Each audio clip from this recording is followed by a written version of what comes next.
el lugar en donde se visibilizan las acciones que se están tomando por Bogotá, contadas desde las voces de sus líderes. Yo soy Malu y le vamos a hablar de una Bogotá segura. Para esto tengo un invitado muy especial, él es el concejal Julián Uzcategui. Bienvenido, concejal, ¿cómo está? Malo, muchas gracias, todo muy bien, muchas gracias por el espacio, un saludo muy especial para ti y para todas las personas que ya se han conectado. Bueno, quiero que hablemos primero un poquito acerca de tu rol personal y es qué hobbies o qué distracciones tiene el concejal Julián fuera de la política. Fuera de la política, yo creo que de pronto el deporte, desde muy pequeño he estado siempre jugando fútbol, tenis, voleibol, ya un poco más grande he estado en CrossFit, haciendo algo de ejercicio, el gimnasio un poco de vez en cuando y también intercambio eso un poco con la lectura de vez en cuando, entonces política, deporte y lectura y ahí de pronto está todo mi actuar del día a día. Bueno, vienes de una familia militar y de una familia también política. ¿De qué manera eso te ha inspirado y ha influido para las acciones que estás haciendo desde tu rol acá en el Consejo de Bogotá? Demasiado malo. Yo tengo el honor y el orgullo de ser hijo de militar, pero también de ser hijo de policía. Y por supuesto que hay una formación castrense donde nos inculcaron desde muy pequeños el amor por el país y el arte del servicio público. Pero adicionalmente tuve una situación particular y es que mi padre, siendo inocente, estuvo 18 años privado de su libertad, estuvo 18 años preso. Y al enfrentarme yo a estas dificultades que tiene el país, no solo la que vivimos en mi familia, sino la que viven todos los colombianos día a día, fue que dije definitivamente ya tengo el amor por el país, ya me inculcaron el servicio público, ahora tengo una necesidad de cambiar y renovar la política en Colombia para que esas nuevas generaciones no vivan las dificultades que yo viví, sino puedan vivir una mejor Colombia. Entonces, podemos decir que eso lo inspira a trabajar en la política de Bogotá. Por supuesto, y no solo en la política de Bogotá, en la política del país, sino eso es lo que me tiene acá. Cuando yo nací, mi papá ya estaba preso.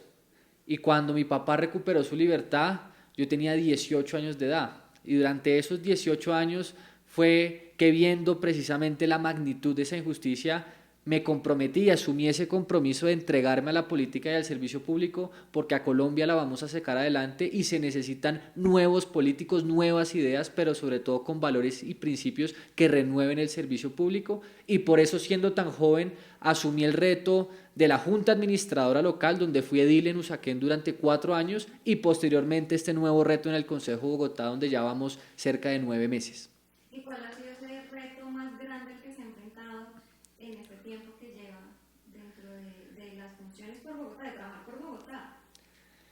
La política, a fin de cuentas, como dicen por ahí, es una lucha constante y permanente por el poder, donde se ve todo tipo de actitudes, todo tipo de situaciones. Es lastimosamente un mundo de egos, de vanidades, de mucha discusión, de mucho choque y por supuesto que eso no es fácil, pero en estos 4 años de DIL y en este año largo, o en este año, este primer año del Consejo de Bogotá, hemos podido avanzar, superar cada uno de esos obstáculos, cada vez coger más experiencia, aprender de sobremanera sobre Bogotá, sobre la política y avanzar en ese propósito que es construir un mejor país.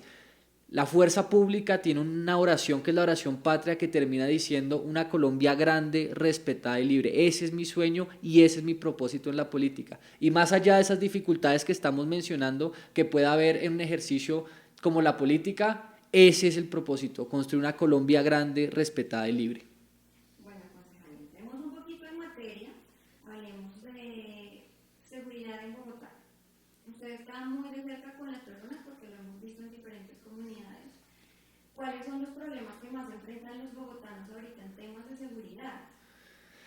Malu, durante los últimos 5 años hemos estado recorriendo la ciudad completamente, de norte a sur y de oriente a occidente, las 20 localidades, con una figura que nosotros llamamos Consejos Ciudadanos de Seguridad, que son reuniones comunitarias donde podemos escuchar a la ciudadanía, entender cuál es su sentir y también traspasar esa información a las autoridades competentes para que tomen algún tipo de acción. Hasta Sumapaz hemos ido ya por lo menos 3 o 4 veces en los últimos años para ver qué está pasando también en la ruralidad de la ciudad. Y lo que hemos encontrado, lastimosamente, es una comunidad supremamente preocupada, supremamente afectada por la inseguridad, que siente que las autoridades no están actuando, que siente que no van a llegar por lo menos en un corto y mediano plazo esas respuestas de seguridad y que lastimosamente sienten que los parques, que el espacio público, que sus barrios están completamente a merced de los jíbaros, de los consumidores de droga y también de los delincuentes que están haciendo de las suyas por todo Bogotá. Uno de los temas que usted más ha estado hablando es el hurto a celulares. Y yo, por ejemplo, me hago una pregunta. Si uno tiene su celular, se lo roban, y uno puede ver y saber en dónde, identificar en dónde está el ladrón con su celular, porque el GPS se lo da. ¿Por qué no se toman acciones cuando uno denuncia? Porque a mí en lo personal me ha pasado. Y uno dice, pero es que tengo el sitio donde está el no, o sea, ahí me aparece mi celular, ya puse mi demanda, mi denuncia, perdón, o sea, no pasa nada y se queda ahí porque finalmente no llaman, o sea, no hay un seguimiento del caso, no pasa nada. ¿Qué está sucediendo ahí? Ese es tan solo uno de los muchos casos de ineficiencia e ineficacia en la respuesta de las autoridades ante estos casos de inseguridad o a esta afectación que genera la delincuencia. Por supuesto que cada vez son más personas que cuentan con un celular porque se volvió una herramienta diaria de vida, de trabajo, y eso es una realidad. Adicionalmente, cada vez tenemos celulares pues más costosos que por supuesto llaman la atención de los criminales y es el elemento más hurtado en este momento en Bogotá. Cerca de 22.000 personas han sido robadas les han robado el celular en Bogotá. Y lo que nos dimos cuenta es que, claro, cuando la víctima se atreve a denunciar, porque hay algunas personas que no lo hacen o por miedo o porque sienten que no va a pasar nada, como dices tú, la víctima se atreve a denunciar, va a la fiscalía o lo hace telefónicamente o lo hace virtualmente y lastimosamente no hay respuesta de las autoridades. Y en el caso particular que tú dices, teniendo la ubicación exacta donde está el dispositivo robado, la policía de vigilancia no puede entrar. Eso sí es un tema legal. Los únicos que podrían ingresar a una propiedad privada para recuperar ese dispositivo sería la policía judicial,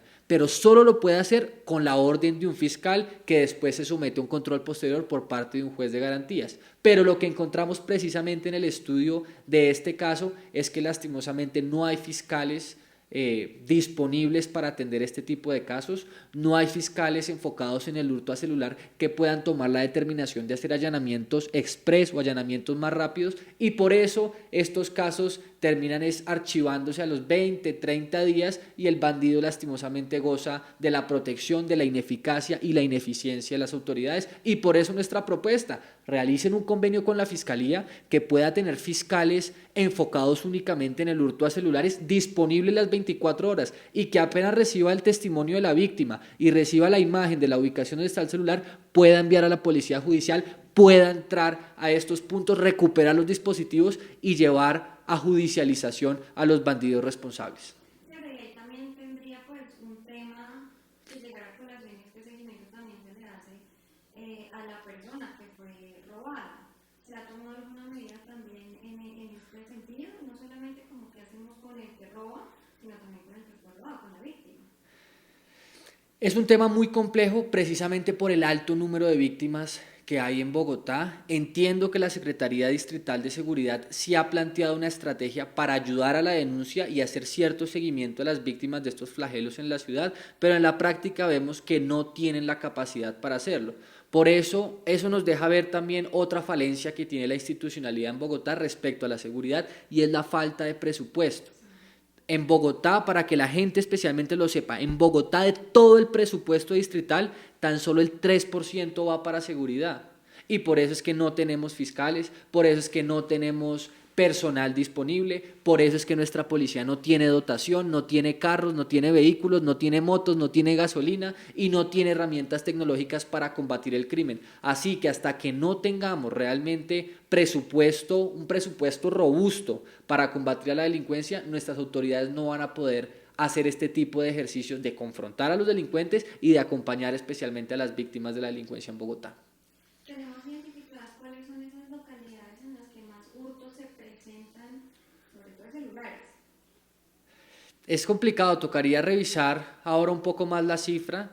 Sabemos que son 22.000 hurtos a celulares que se han presentado en este último año, pero adicionalmente hay una falencia adicional, y es que usualmente la Secretaría Distrital de Seguridad compartía unos informes mensuales donde tenían un contrato para georreferenciar el delito y poder determinar precisamente esas zonas calientes donde se presentaban este tipo de hurtos. Lastimosamente, desde octubre del 2023 no se están emitiendo este tipo de informes por parte de la Secretaría de Seguridad, y por eso medianamente la información que hemos podido recibir en el Consejo de Bogotá ha sido a través de derechos de petición, ha sido a través de la SIJIN y de la DIJÍN de nuestra Policía Nacional, que es una información a veces un poco más escueta, un poco más corta, que no nos permite precisamente ahondar en esa profundidad y entender precisamente cómo se está moviendo el delito por todo Bogotá.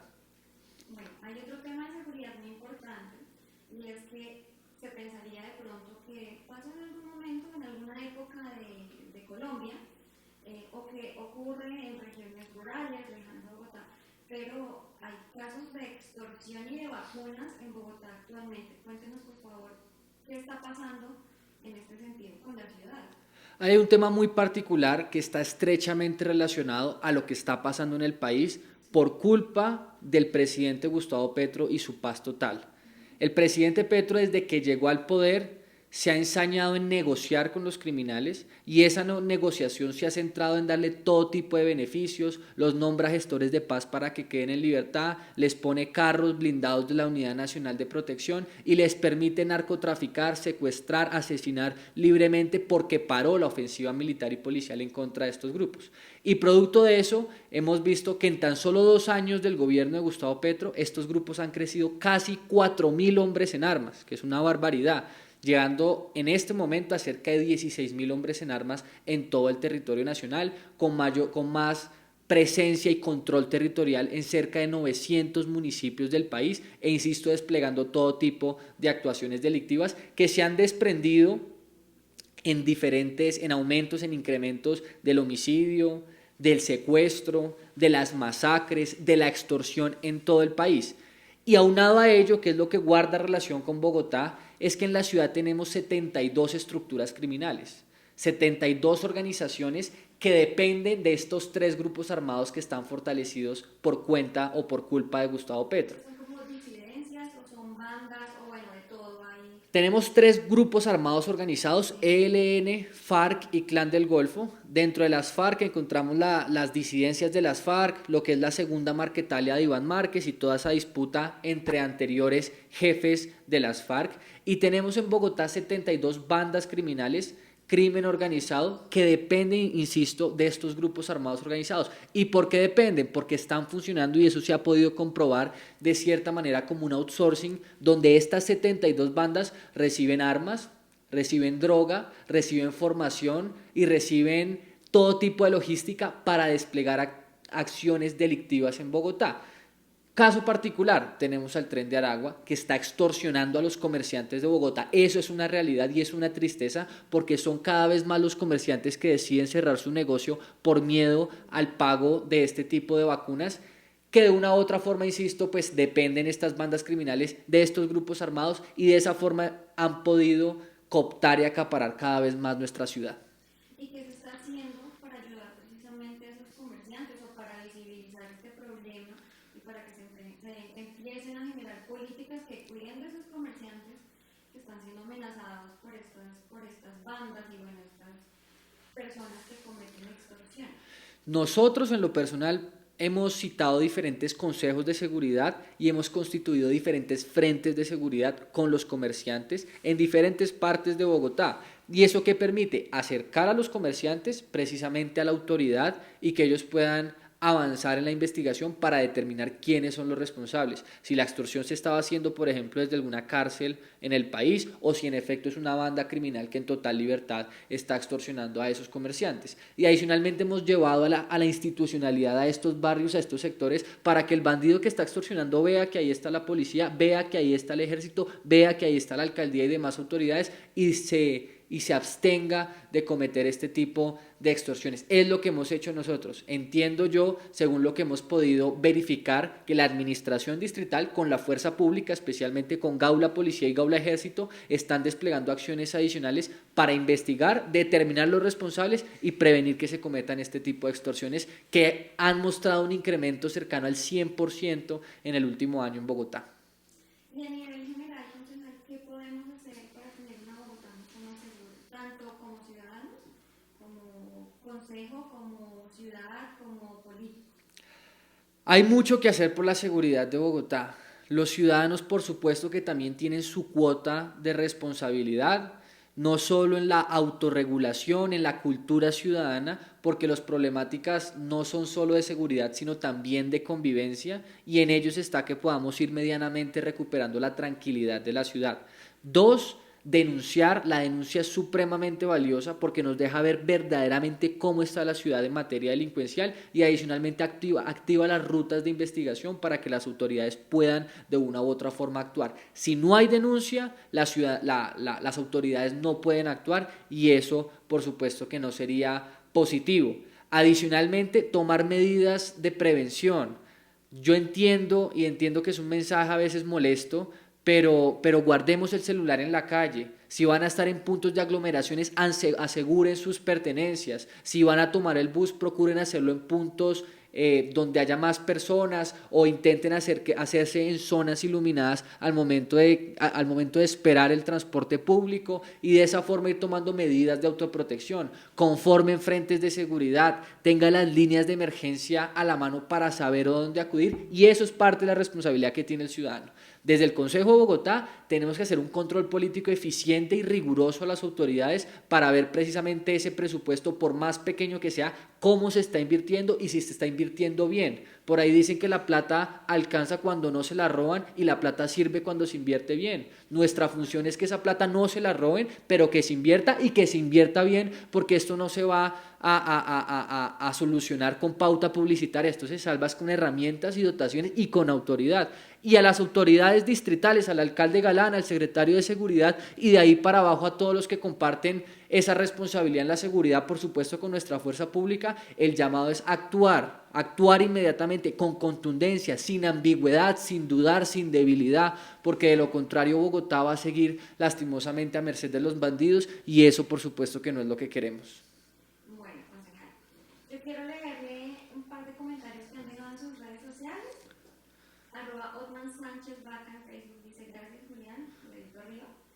Y Damaris Valderrama en Instagram dice: quiero mi Bogotá segura, gracias por tu gran labor. Concejal, un mensaje para que las personas estén conectadas con sus redes, pues viendo que ese canal le permite visibilizar esas políticas y esas cosas y esas problemáticas que está teniendo Bogotá actualmente.